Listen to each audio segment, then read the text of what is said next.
Para muchos, en realidad, este tema de la Biblia en Turquía o la Biblia de Ankara, o también llamada la Biblia de Bernabé, o el Evangelio de Bernabé, así se le reconoce de lo que vamos a hablar hoy en día, para muchos está estremeciendo al Vaticano. Pero hay que decir un par de cosas. Desde mi punto de vista, lo que vamos hoy día a conocer, que es la Biblia de Bernabé o la Biblia de Turquía, que es la que está apareciendo en pantalla, una Biblia que fue confeccionada, o un evangelio de 52 páginas en cuero, con letras de oro, avaluado en $25 millones. Wow. ¿Ya?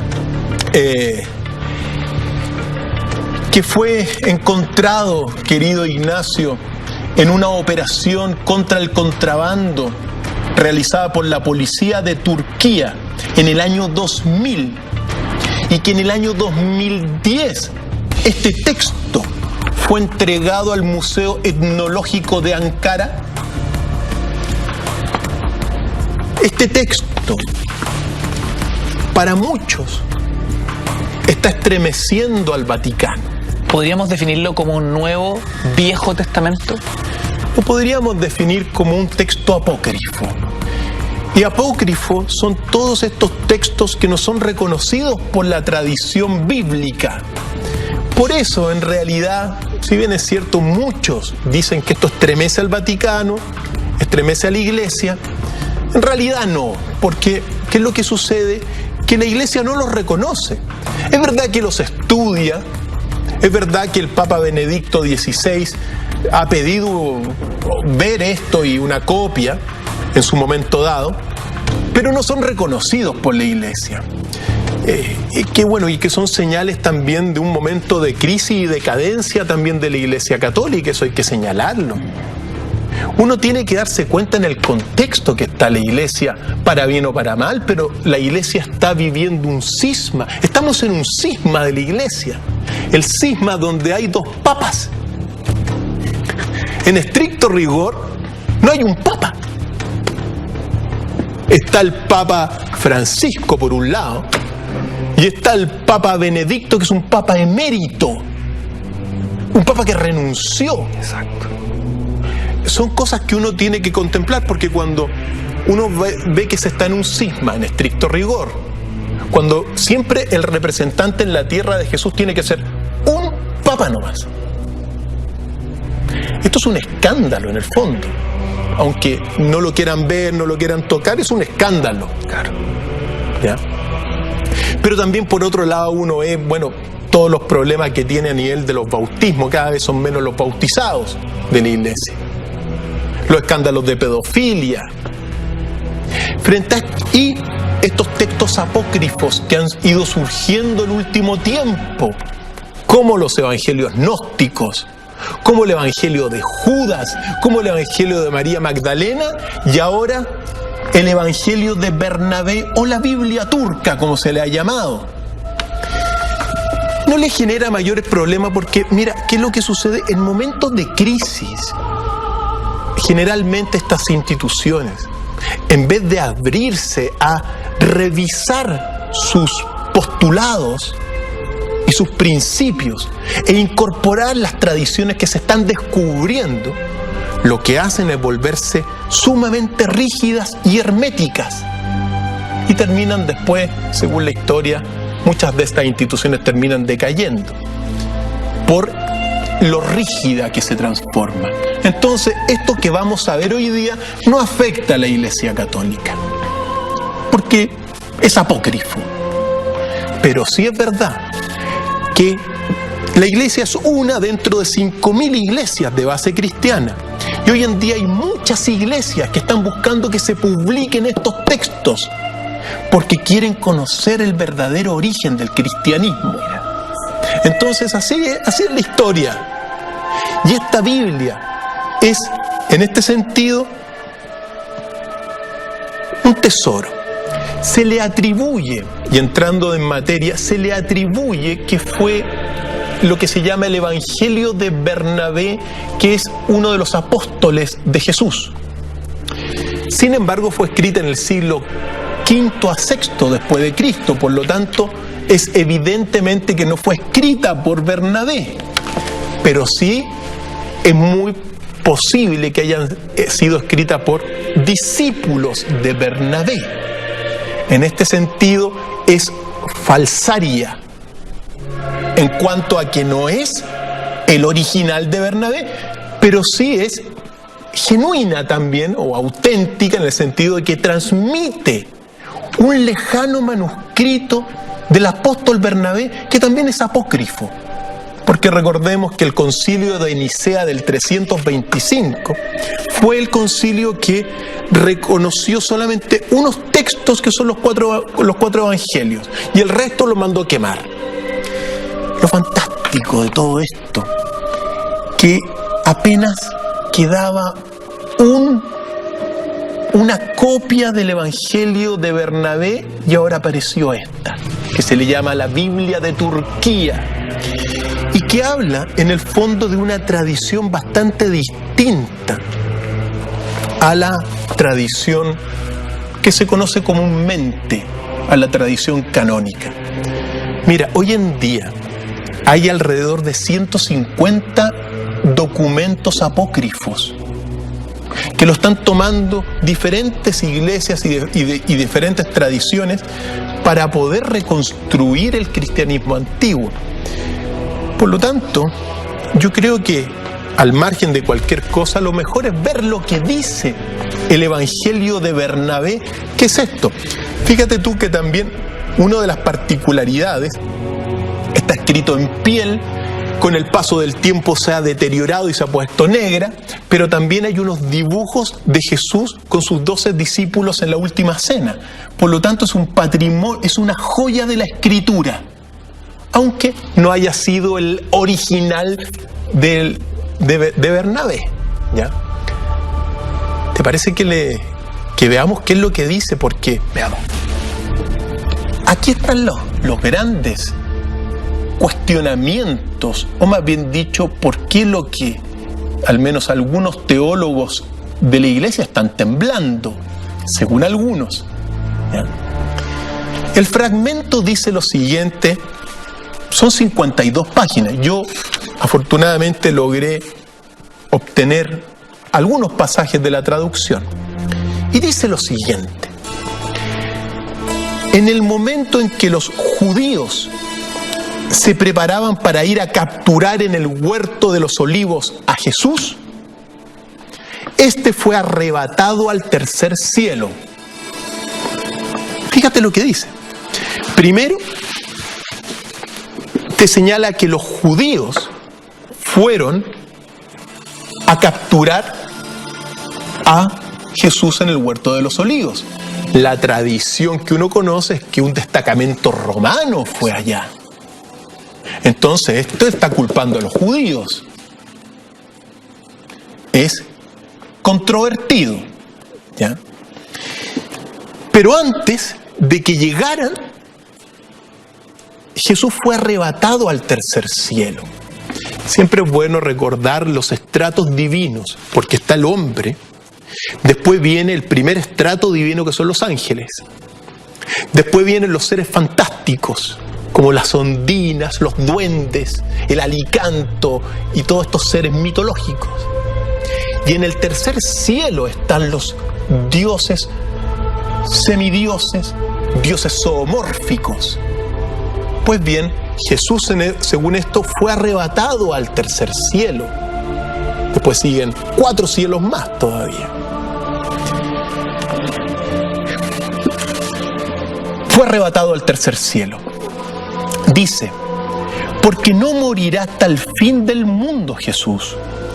Y se crucificó a Judas en su lugar.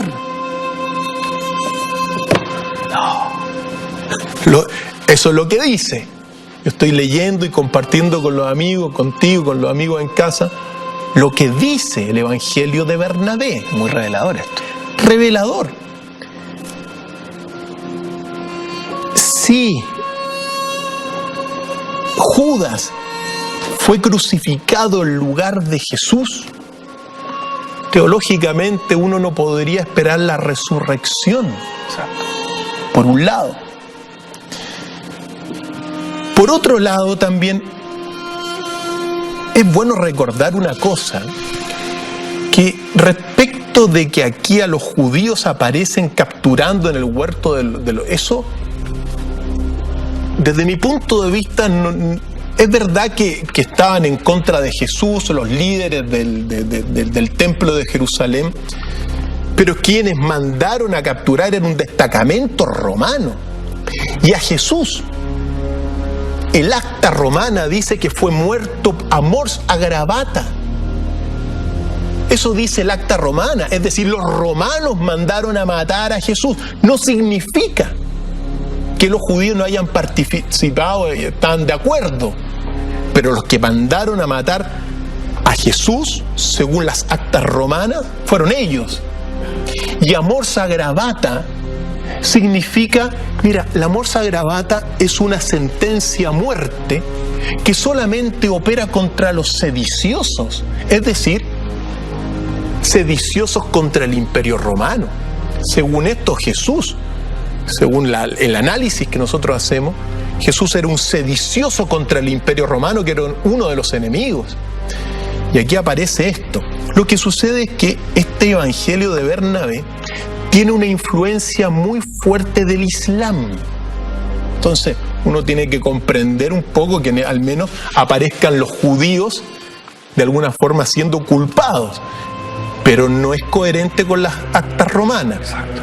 Ahora, es coherente con que ambos, los romanos y los otros, también facilitaron. Los judíos no estaban de acuerdo con que era el Mesías, pero los que mandaron a matar a Jesús fueron los romanos a mors agravata.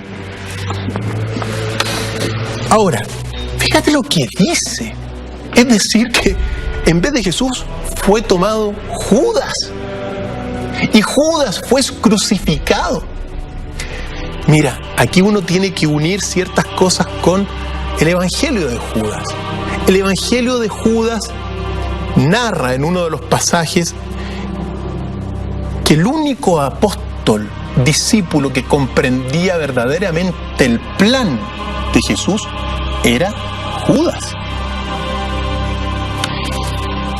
Y si él se ofreció para ir a la cruz, es coherente con esa amistad o ese entendimiento que narra el pasaje de Judas. Pero hasta ahora lo que conocíamos es que Judas lo había traicionado. Sí, pues. Es que mira... O sea, el traidor en esta Biblia se convierte en una suerte de mártir. Efectivamente. Tú lo dijiste. Porque dice, tercer pasaje, Dios permitió que el discípulo traidor pareciese a los judíos hasta tal punto semejante en su rostro a Jesús, que lo tomasen por él y que como tal lo entregasen a Pilatos. Es decir, se transforma, o sea, Dios permitió una transformación en el rostro. Ahora, ¿qué transformación puede ser? A mí me hace la pregunta, mira, el rasgo más distintivo de Jesús es uno nomás. Jesús tenía el cabello largo. Ese es el único rasgo incuestionable de la figura de Jesús. Porque Jesús era un nazir. Un nazir era un primogénito que toma un voto político religioso o religioso. Y Jesús era un primogénito que tomó el voto político y el voto religioso. Y estos nazires se dejaban el pelo largo. Entonces yo me pregunto, ¿habrá sido Judas un nazir también? Un primogénito que toma un voto político religioso, que se entendió con Jesús según el Evangelio y que toma y se transforma, es decir, Judas tenía el pelo largo entonces. Y eso es ser nazir. Cosas que dan para pensar. Aquella semejanza era tamaña que la misma Virgen María y los mismos apóstoles fueron engañados por ella, es decir, confundieron. Y el día en que se publicó el decreto del gran sacerdote, la Virgen María volvió a Jerusalén con Jacobo, con Juan y conmigo, con Bernabé. Fíjate dónde nos estamos metiendo. Jesús no murió en la cruz. Fue crucificado, según el Evangelio de Bernabé, Judas. Judas no lo traicionó. Judas, al contrario, era el único en este sentido que conocía los planes más secretos. Y según esto, era crucificarse en vez de Jesús. Ahora, Dios tomó a Jesús antes y lo llevó al tercer cielo. Paréntesis, ¿quién resucita entonces al tercer día? Buena pregunta. Esto no lo señala. No hay, al menos en los textos que tengo en mi poder, no aparece ese problema, digamos, ¿ya? Pero dice lo siguiente: y temerosa de Dios, y aún sabiendo que el decreto del gran sacerdote era injusto, ordenó a los que residían con ella que olvidasen a su hijo, profeta tan santo y muerto, sin embargo, con tanta ignominia. El texto reconoce a Jesús como profeta. Este texto es tremendamente delicado porque algunos medios y algunos estudiosos de Teherán, en Irán, han dicho que es el texto que reconoce a Jesús como profeta y que en realidad no era hijo de Dios. Solo un profeta. Solo un profeta. Pero vamos por parte, porque aquí dice, o sea, es reconocido como profeta. Esto es muy importante. En muchas tradiciones, como hemos visto en otros capítulos, Jesús nunca quiso ser el Mesías de los judíos. Pero aquí aparece como un santo profeta, y la madre de Jesús le dice a los que la seguían que lo olvidasen al profeta santo por esta muerte ignominiosa. Claro, ignominiosa, ¿por qué? Porque Jesús resucitaba a los muertos, hacía milagros de resucitar a más de un muerto como Lázaro, y sin embargo murió crucificado en la forma más brutal. ¿Cómo es posible que el Hijo de Dios le haya ocurrido esto? Entonces mejor olvidemos, dijo la María, según esto. Mas Dios, que conoce lo que pasa en el corazón de los hombres, comprendía que estábamos abrumados de dolor a causa de la muerte de Judas, la cual mirábamos como la de Jesús mismo, nuestro Maestro, y que experimentábamos el más vivo deseo de verlo después de su resurrección. Jesús prometió volver al tercer día. Y según esto, no podía volver al tercer día porque no había muerto en la cruz. Exacto. Al menos es controvertido todo esto. El origen del cristianismo, querido Ignacio, tiene más matices de lo que nos han dicho durante los últimos 2000 años. Y los estamos descubriendo. He aquí por qué los ángeles que guardaban a la Virgen María subieron al tercer cielo. De nuevo al tercer cielo. Es muy fantástico porque esto es metafísica. Es lo que está más allá de la física. Este es el mundo espiritual que ha sido borrado. Pues aquí se recuerda el tercer cielo donde habitan los dioses semidioses, dioses zoomórficos de Egipto. Habitan ese tercer cielo según la tradición. El tercer cielo en que Jesús estaba acompañado de sus ángeles y lo enteraron de lo que ocurría en la tierra. Es decir, le fueron a informar los ángeles de lo que ocurría en la tierra a Jesús. Entonces, Jesús pidió a Dios que le diese medios de ver a su madre y a sus discípulos. Jesús y Dios en el tercer cielo. ¿Qué Dios es ese que está en el tercer cielo?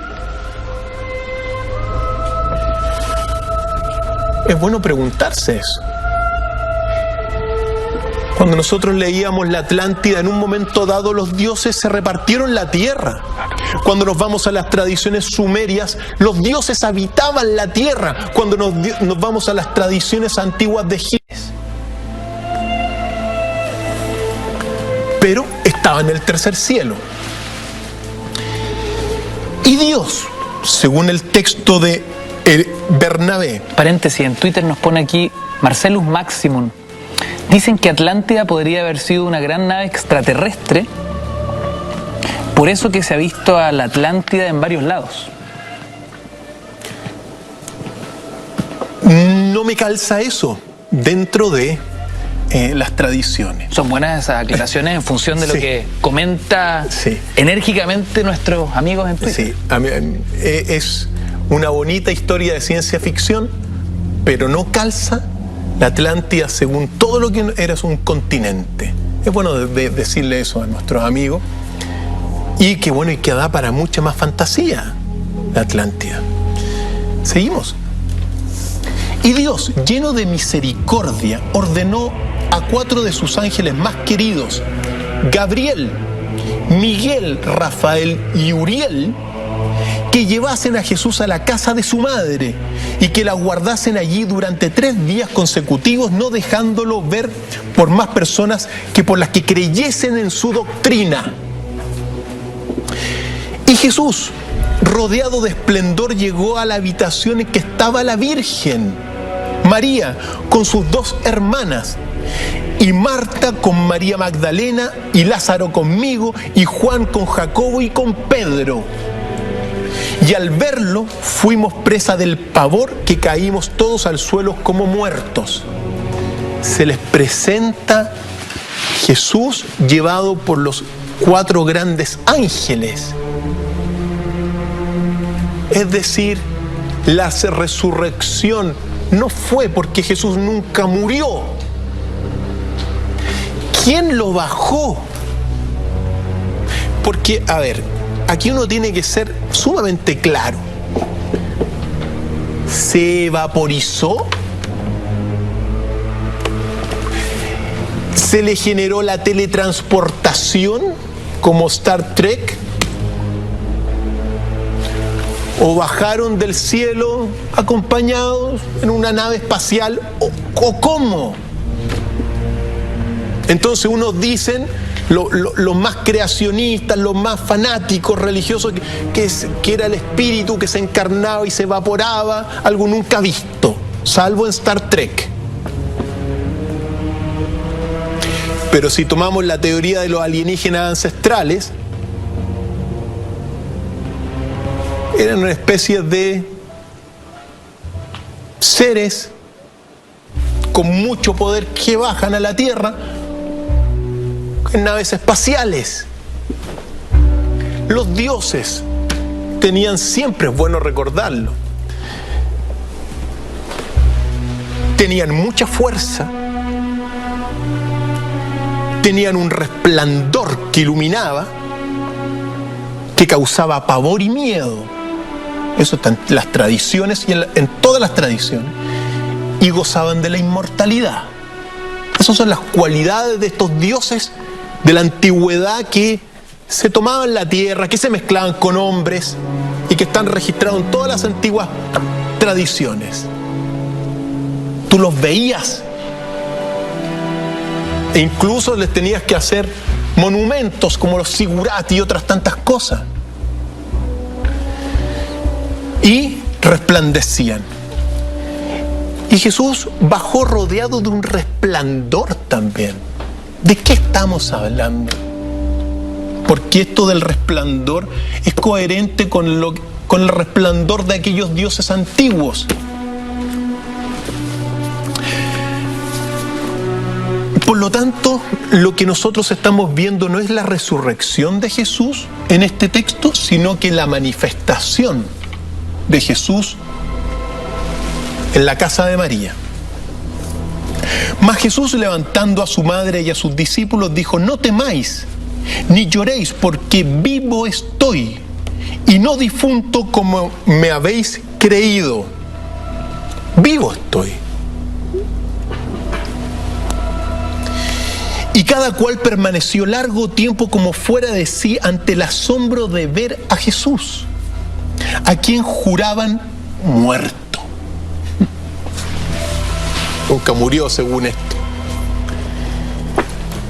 Pero vuelvo aquí. ¿Cómo uno entiende esto? ¿Cómo uno entiende que Jesús subió a los cielos superiores, al tercer cielo, y después bajó? Paréntesis, Dr. Feil, ¿hace cuánto que se descubre esta nueva Biblia de solo 50 y tantas páginas? En el año 2000. Es muy reciente. Es muy reciente. En el año 2000 se descubre en una operación contra el contrabando de la policía de Turquía. Y la preservaron durante 10 años en bastante buenas condiciones, y en el año 2010 fue entregada al Museo Etnográfico de Ankara, donde actualmente se encuentra. Avaluada en por lo menos unos 25 millones de dólares, ese texto que está ahí, y que forma parte de los apócrifos, no reconocidos por la Iglesia, y que habla de una tradición que es la que estamos viendo, donde Judas reemplaza a Jesús en la cruz. Y sigo el otro pasaje. Y con grandes gemidos la Virgen exclamó: te ruego, hijo mío, que me digas por qué, habiéndote dado Dios el poder de resucitar a los muertos, has sufrido la muerte tú, con gran vergüenza para tus parientes y para tus amigos, y con gran oprobio para tu doctrina, de suerte que todos los que te amaban están como heridos de estupor y de agonía. La media pregunta que le hace, claro, ¿cómo alguien que resucita, que tiene ese poder milagroso de levantar a los muertos, y que todos sus discípulos hablaban de... Jesús hizo muchos milagros según las tradiciones. Esto es creencia, obviamente. No hay cómo comprobarlo más que a través de la creencia. Bueno, ¿cómo lo resucitó y cómo se permitió después que muriera en esto? Entonces la explicación es que, claro, es el sacrificio, según la tradición cristiana, católica y otras, es el sacrificio. Jesús entrega su cuerpo en sacrificio para salvar a la humanidad. Pero aquí te plantea un problema doctrinal tremendo, María. ¿Qué dice Jesús? Mas Jesús, abrazando a su madre, repuso: puedes creerme, madre mía, cuando afirmo que nunca he muerto y que Dios me ha reservado hasta el fin del mundo. Los dioses tienen en la tradición antigua tienen el poder de la inmortalidad.